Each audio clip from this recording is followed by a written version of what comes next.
Alright, so M. Night Shyamalan has a new movie, but the question is, which type of M. Night Shyamalan movie is it? Is it a suspense thriller with a twist? Or is it just a silly story with laughable dialogue and with an ending that will just have you saying this? That was really stupid. Alright, here we go. So I'm Mike the Movie Misfit, and here's my review for Trap.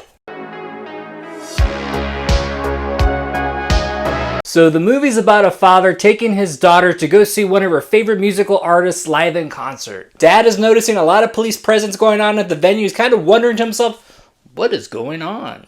You know the butcher? The freaking nut job that goes around just chopping people up? Well, the feds or whatever heard that he's gonna be here today, so they set up a trap for him. So the trailer would lead you to believe that this is a cat and mouse type of movie, and also like how a serial killer could hide in plain sight. So how is the movie? Well, I'm gonna get this part out of the way. Josh Hartnett is really, really good in this movie. Being a teenager myself and growing up seeing him on the big screen, I kind of just thought he was alright, but as time went on, I really started to grow to appreciate him, and he's actually become a really good actor, and I really do like the roles he's been picking as of lately. And yeah, he's no longer the kid with messy hair. And Josh Hartnett in this movie, he is really acting his ass off, and I would almost like to call it the reverse Superman.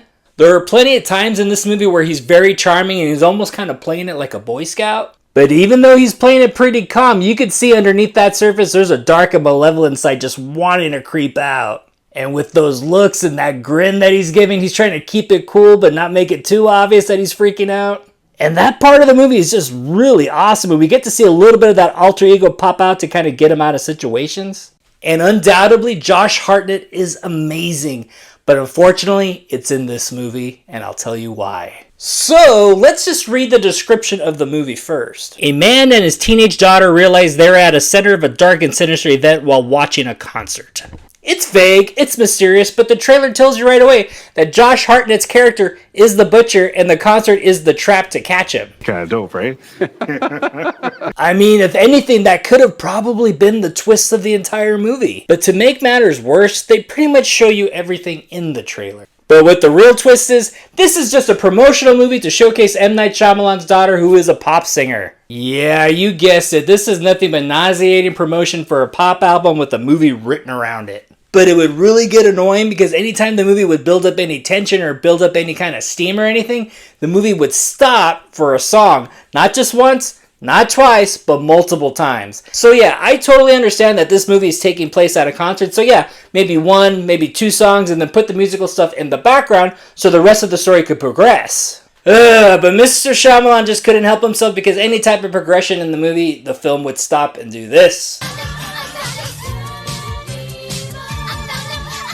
Trap made me think of two similar movies, one of them being 2 Minute Warning, which starred Charlton Heston, where they learned there's a sniper at a football game. Geez, that's pretty crazy. And geez, even the taglines for these two movies are kind of similar.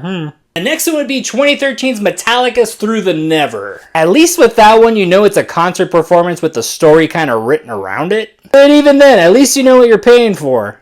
But that, my friends, the twist was on us. We thought we were paying to see a movie about a serial killer trying not to get caught, but instead we got to see a pop concert with M. Night Shyamalan's daughter. But don't get me wrong, Miss Shyamalan can sing, she can dance, she can perform, but can she act? What? No. But instead of bringing more story, more intricate characters to the movie, he decides to double down on his daughter's screen time. And stop! We get another musical performance even when the concert is over. M. Night Shyamalan will find a way to write an instrument into this movie so his daughter can sing.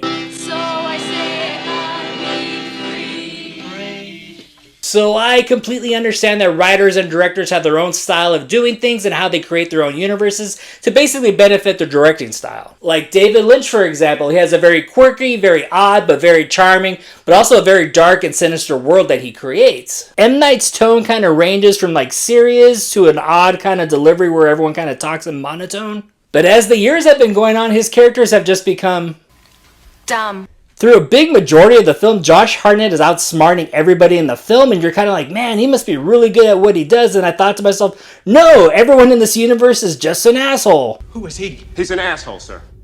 I know that. And I really hate to say this, but you really have to turn everything off up here because you have to suspend all disbelief for this movie to work. And don't worry, the thing I'm going to say right here is not a spoiler at all, but you'll probably notice it too. But Who leaves a trapdoor open at a concert, let alone unattended? A concert venue with very little cameras around, especially when they know ahead of time they're going to be looking for a serial killer. And wouldn't all the law enforcement take account of all the staff that are working at this venue, specifically at this date and time? Also, the movie establishes that Josh Hartnett is very strong, so if he wants to kick down a door, he will not only kick it down, he'll do this.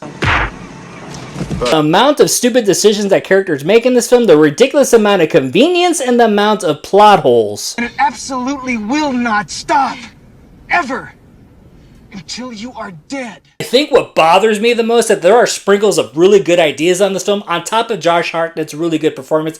And not to mention the girl that played his daughter, played by Ariel Donahue. She was actually pretty good, and not only that, she actually felt like a normal human being in this movie. She was asking legitimate questions that anyone would actually ask. This movie was only an hour and 45 minutes long, but it felt like 2.5 hours long because I felt after that first hour, it should have ended, but it kept going and going and going, and it was very unnecessary. My rating for Trap? Fuck you, asshole.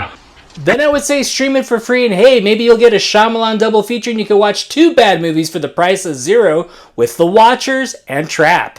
Alright, so that's the end of my review, so hopefully I wasn't being too harsh, but I really wanted to be honest, because I really don't want people to waste their hard-earned money on this movie. Alright, so did you see Trap? Did you love it? Did you hate it? Or was this just the best promotion for a pop album? And I'm actually kind of surprised we didn't get a Lady Raven single when you purchase a ticket. Well, please don't forget to hit like and subscribe. I'm Mike the Movie Misfit, and I'll see you at the movies. Get more out of life. Go out to a movie.